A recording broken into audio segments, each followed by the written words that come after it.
Hi, this is Pamela Stafford, And this is Cathy Glinski. and this is a Hard Eyes for David Duchovny video. And we are here together in New Mexico because we did a presentation for the Southwest Popular American Culture Association's annual conference.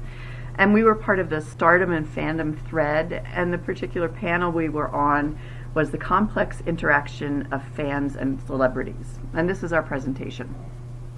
So today we are going to tell our personal stories of creating a social media community in the intersecting but distinct fandoms of the X-Files and David Duchovny.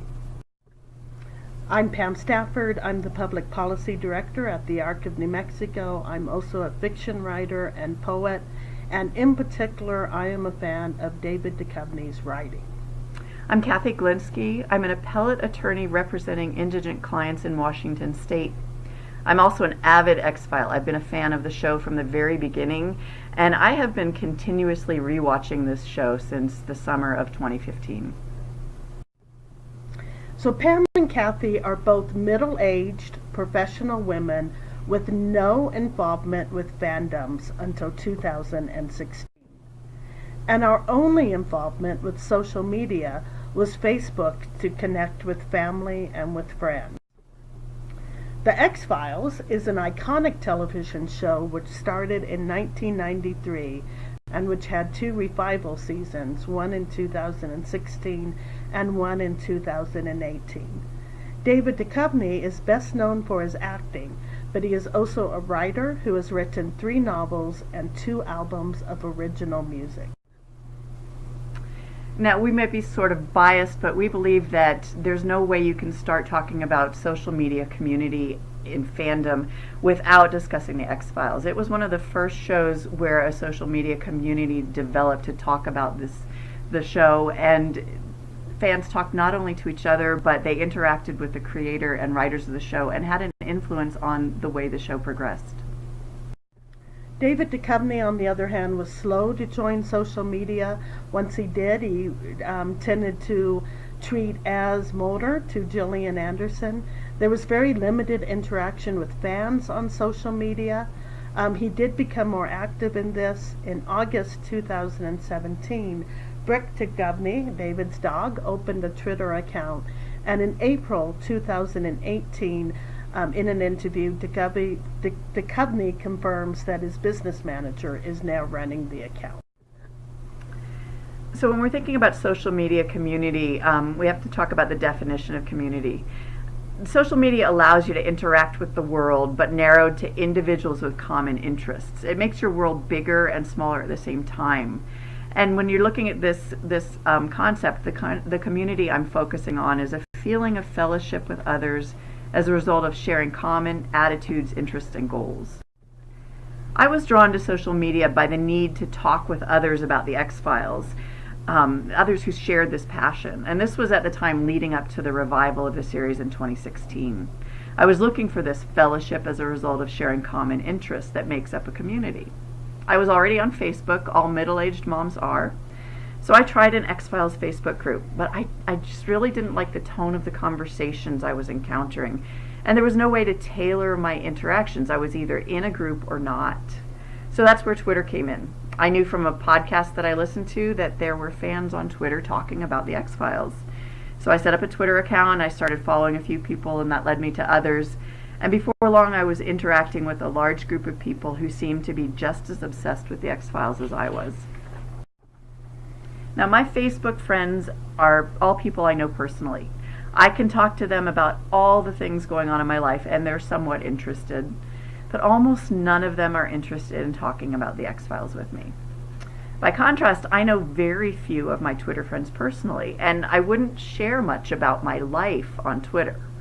But I can talk to these Twitter friends about the X-Files nonstop, and they will never get sick of it. We recently spent a full week in conversation about when Mulder and Scully had sex for the first time. And that's okay. That's still community. It's a broad group of people with limited common interests. It's shallow, but it's meaningful on the level it exists. It serves a valid function. It's fun. But this shallow community has led me to deeper interactions as well.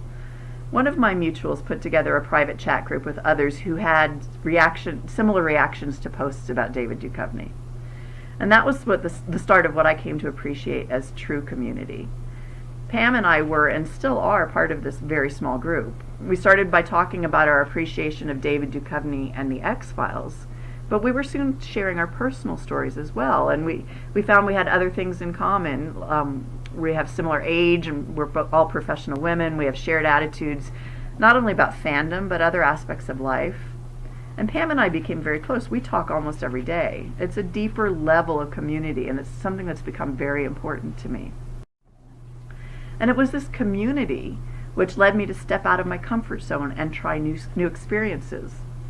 When we first started chatting, we talked about how we would never be able to meet David in person. We wouldn't enjoy a Comic-Con. We'd never have an opportunity to attend a concert or a book discussion, and even if we did, we'd be too nervous to talk to him. But now we've done all these things. In the past 2 years, I've attended 2 of David's concerts, a book discussion where I got to ask him a question, a meet and greet, and 2 photo ops, one of them with Gillian Anderson as well. I've also attended 2 fan conventions and met all the major stars of the X-Files. And I attended a fundraising event where I met the creator of the show, with whom I had an actual conversation. I've also discovered and pursued a newfound interest in podcasting. I started with contributing to the X-Cast, an X-Files podcast, first with ideas, but then as a guest on the show. And that community led me to a classic movie podcast hosted by another member. I've been a guest on the Movie Palace podcast twice, as a legal expert discussing classic courtroom movies. I never would have imagined myself doing that, and it's a direct result of engaging with the X-Files fandom on social media. So I was a huge fan of the X-Files in the 90s, but I can truly say that in 2015 I had never seen David Duchovny in anything else and had not really thought very much about the X-Files since it went off the air. Knowing that there was a revival season, I started to rewatch, fell in love with it on a whole new level, read David's book, listened to his album, watched Aquarius, and then I was hooked. I wanted to consume all things Duchovny. My story is very similar to Cathy in terms of how I started on social media. One difference is that I had been frustrated by never having been a successful writer. And through fan fiction, I discovered that it was more important to have an audience that was appreciative of your work than it was to earn a living as a writer. So I joined Tumblr to post my poetry and my other work that was not fan fiction.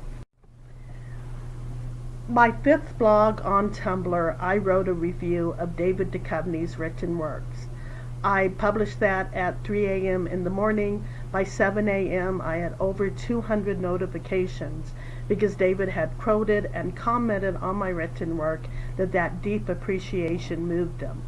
This was obviously extremely exciting to me. But remember how I said that David had not interacted very much with fans on social media? I knew that this was a big deal to the fandom community by the reaction of the fans and by the reaction of it, in particular, 2 of my friends.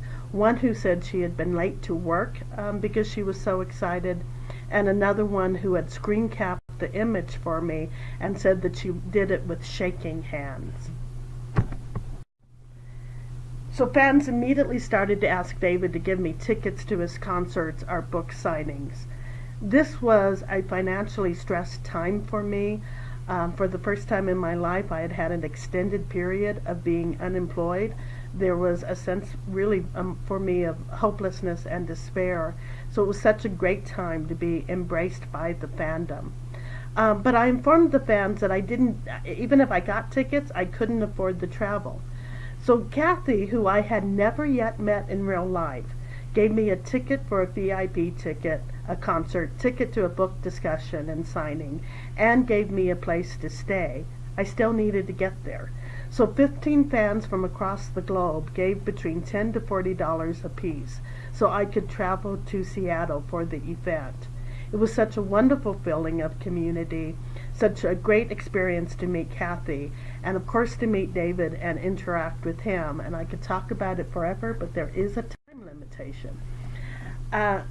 So I felt the only way I could really pay back the fandom was to blog about my experience and continue to blog about David's work.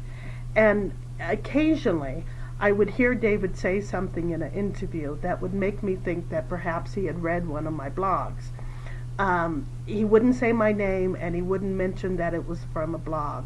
But for instance, there's an example of a blog that I know that he read, the blog that he quoted, where I said that his topics were so depressing, you wonder if he was ever any fun at parties. In an interview, someone had asked him if his second album was going to be as bleak as his first album, and he said that was just kind of his nature, but he still thinks that he's fun at parties. I, at this time, did not know David's management team in any way.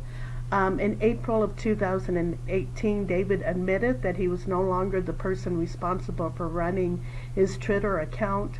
Kind of out of the blue, his band manager messaged me to inform me that David was responsible for approving all messages. And from my perspective, that was a way for David and his management team to acknowledge the importance of the social media fandom community. And by the way, that is Cathy and I in an official David Duchovny music video. There is an ugly side of social media. This does not tend to bother me as much as it does other people. In our personal lives, I think we deal sometimes with annoying neighbors and crime in your neighborhood and that type of thing. In social media, unlike real life where you have to move or quit your job, in social media you can block, mute, unfollow, or take a break. But that also means community and relationships can be transitory as people leave social media, and that hurts the community. Also, social media allows a connection with celebrities until, for instance, they let someone else take over their account, or until, like Mitch Pileggi, they decide to leave Twitter altogether. And he had been someone who had chatted a lot with fans until he decided to leave.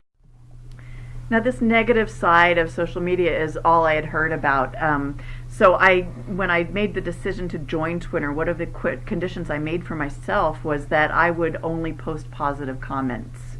And I think I've stayed true to that. I've never had any negative comments made to or about me that I know of. And that's really key for me. On Twitter, I can scroll past negative tweets, I can mute, I can unfollow or block, and those are simple steps, but they make a world of difference. We have less invested in relationships in this type of community. It's not as significant or painful when they end, and there's just no reason to let these relationships cause pain or discomfort.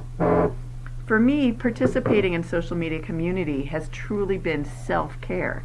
It gives me an outlet for positivity, an opportunity to spend time on something I enjoy, and a real source of joy for me has been developing friendships that extend beyond fandom interests. So I do whatever I can to avoid negativity in this community, and I would leave completely if I couldn't. So our takeaways on this, one for me is the importance of play. I think of the script that David wrote for the X-Files, The Unnatural, about baseball, where he talks about the need and the passion for something unnecessary. I had become very serious as an adult and had forgotten the importance of just play. Relearning that has helped me with my writing, and it has given me a different sense of adventure about life in general. It's also allowed me to make friends in a different way.